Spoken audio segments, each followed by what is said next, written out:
Well, hello, coaches. Welcome back. Coach KW here with part two of this three-part series of playing out from the back in 9v9, how to beat the press when teams are pressing with one, two, or three players. Today, this video is about when teams press with two. And as I talked about in my first video, one of the things we really want to make sure about is what is the formation we're getting pressed with, because that's going to really help our teams identify where that numerical advantage is past the first line of pressure. And the most common formation that we see in 9v9 in the youth game is going to be this 3-3-2 when there's a two pressing players. So you'll see in the practice video that I have here that we work with two players pressing the ball, and how we then change how we did things in the first video, which is when we're pressing with one, how we manipulate the team in front of us to try and find our numerical advantage when the ball goes forward. So if you missed part one, go back and watch that one. And then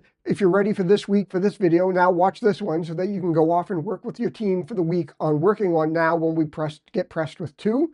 And then hopefully stick around, find the third part of this video where we talk about when teams press with three. Let's get into the practice footage right now. Okay, so now we're going to move on to being pressed with two.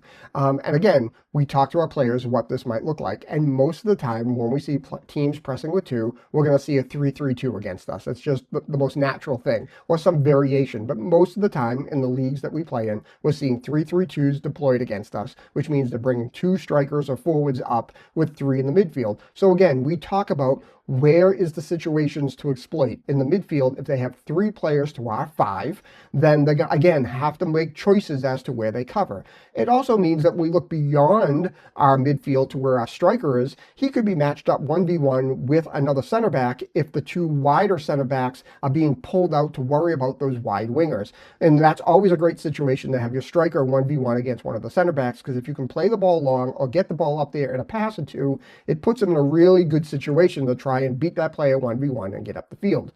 So there's a couple of things that we do when we're getting pressed with two here. So we'll look at all these different options a little bit here. I'll say that in the videos, this is no gold standard in terms of what the video does. You're going to see my players struggle with this tonight for whatever reason, because again, we have a new keeper who's not as confident with the ball at his feet yet. We're working on that. He's getting much better. That sometimes can limit the options that he takes, or his confidence in the options that might be being able to be taken. The other part of this too is, of course, my team is playing against my team, so they know what we're trying to do. So sometimes the pressing players don't actually react the way that another team might do it. So we do talk about that here. So one of the things when teams are pressing against two is you can try to manipulate where that pressure is coming from by where you put your center backs. Sometimes I bring my center backs to the edge of the 6-yard box, because the ball is going to start sometimes with one of those center backs and we play it into the keeper. The point being is we're trying to draw the pressure into the middle, which then opens up the second pass out wide to bypass that line of pressure and move up the field. Other times, our center backs are pushed out wide, with the idea being is if we've played out of the back a number of times from the keeper to the center backs, those pressing players are going to start to line themselves up in front of the center backs. And when they do that, they open that gap up the middle of the 18. So now that the 6 is wide open for an easy pass. And the whole idea, again, is trying to manipulate the team that's pressing you to give you the most favorable matchup on the field and getting your players to recognize that situation. It also means that both your wingers and your 8s in the middle of the field have license to move up or down to, again, try and manipulate the pressure. If we want to play the ball out wide, the 8s might try to tuck in a little bit more to try and draw the pressing players away from the outside and closer to them. If it looks like, oh, we've played it to the 6 once and the 3 of them in the midfield are wide open and they're ganging up on that single red player in the middle of the field, 3v1, they pull inside. Now when we play the ball, the wings are open. So again, it's really trying to manipulate the defense into having to make this or that choice and then exploiting whatever decision they make. So in this example, a lot of times when we're trying to play straight to the 6, the keeper is going to have the ball and starting, and it's usually in response to those two red pressing players that you can see on either side of the top of the D being wider out covering. But in this case, we've done an alternative. We've done the situation where we're putting the ball on the corner of the 6, which is unusual for us. And usually this play would mean that that center back is going to play to the keeper to draw the pressure inside, so then we can play out to that wide center back on the left, or the other center back then fading out to the right to get that ball to bypass that first line of pressure. As you can see, both wingers are pretty wide open in this situation.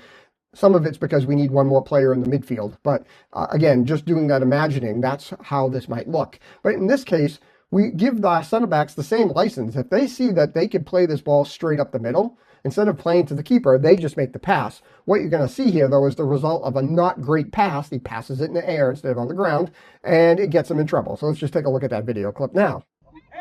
All right, tries to play direct, but that giant hop on the ground just makes it really difficult. So it's really an important component there to make sure if you're going to play that ball, you play that ball with the right pace in an area that the player can receive it well and move on from.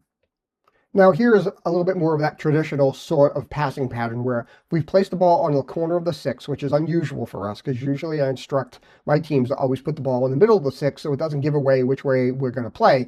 But this is this method where we're trying to draw the pressure in, as you can see on the diagram, and depending on the angle that happens, the keeper might just play the ball back to the center back, or if they have the option, try to play that ball direct out to a wing. Again, I don't have enough players in the midfield to have the true 3, but the way it's set up right now, my keeper and my team sees, hey, the wings are wide open, how can we get the ball there? So when we play this video, you'll see the ball is going to come in, right? The 2 pressing players are going to start to move in, but now they've left an easy lane. Well, that's a slow pass out there. You can see the effect. It's a direct pass up and out to the wingers because we've drawn the pressure in and then used what we have to make that ball go through. Here you're going to see this same sort of concept where we do try to play out to the wide area, but for a couple of reasons it breaks down. A, the speed of my 16-year-old coming from the middle of the field to the wide area is definitely not what you're going to see with a U12 player, but also some of the passes weren't clean. And in reality, the pass probably should have went from the left center back to the keeper to the right center back to then play out to the right, but instead, because my keeper is right-footed and feels more confident there, he tries to play a return pass back to that center back who's pulled out, and unfortunately, because of the not great touch and the timing, they don't quite get it right. But again, you can see the thought process behind it. So let's watch this video. So you can see here, we play in, right? The pressing players, they start to make that movement inside. He holds it long enough. That touch there, instead of taking it with his outside foot, he takes it with his inside foot, and you can see what's happening there. But again, the idea is solid. It's just not executed well in this regard. But again, that's the whole point. It's learning from, hey, let's go back and say, what didn't work about this? What did we do? So sometimes it might be a technical thing. It's that first touch from the center back, getting that ball, receiving it on the wrong foot so he can play that ball quickly. Maybe he should have played it straight out to the 8 because he telegraphed that ball going wider and sort of played to the player in the yellow shirt instead. But we have that discussion after the play is broken down to say, what went wrong? What are the things we can fix technically? What are the things we can fix from a viewpoint? What other choices could we make? That's the whole point of this, is to get them to make those decisions. And so now to follow up on that, this is what happens the second time. Is this time when he plays the ball into the keeper, he then waits for the pressure, moves it outside. Again, maybe not a great touch, but then plays it out wide to that player out wide. Doesn't come off exactly well, but again, this is what practice is for, is to try and work that out. So now we've got the pressure, that kind of waiting. He makes it look like he's going to play up the middle, plays kind of a tough pass out to the center back, which takes too many touches, and then not a great decision there. But the whole point is they're learning from that. We're going to go back now and say, hey, why did we pass with the outside of the foot? Why did you take touches forward when you could have just played the ball? Keeper, you can't play a ball into empty space and put your center back into danger because you've played the ball closer to pressure because it wasn't a good pass to the left side. Again, the keeper is still learning his feet, but that's the whole point of this, is we're working on all those pieces and parts so that they can experience the positives and the negatives and then learn from those mistakes in the practice.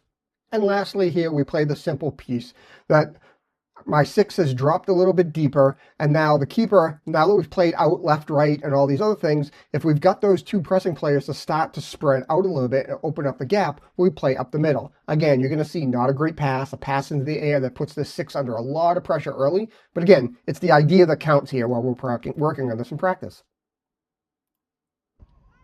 So you can see he's dropped deep enough that he can take that ball, but that ball is up in the air. He does a good job of trying to get rid of it, but then, you know, the 16-year-old jumps on top of that ball and away we go.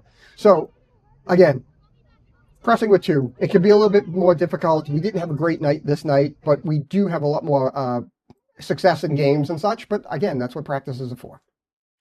So I hope you enjoyed watching my team struggle through pressing with two. They didn't have a great day with the pressing with two, but I hope that you could see the principles behind what we're trying to do, whether that's splitting those two pressing players straight up the middle or manipulating their starting positions by moving our players around down by the goal line to give us more favorable matchups somewhere else on the field. Again, it's really important for your teams to understand what's happening beyond just how many players are pressing so that they understand what their advantages is up the field once they get the ball passed. Please like, subscribe, and share, and really keep out for the lookout in a few more days for the third part of this when we press with three. And again, if you missed the first part where we're pressing with one, go back, because in the end, you'll have a complete set that then you can review with your team after you've done week one, week two, week three with them with 1, 2, and 3 presses. Then you'll be able to do the whole set with them in a review once or twice, more in a season to really help them on that. So until next time, really appreciate the likes, subscribes, and the thumbs up, shares with your fellow coaches. We'll see you out in the fields real soon. Bye-bye.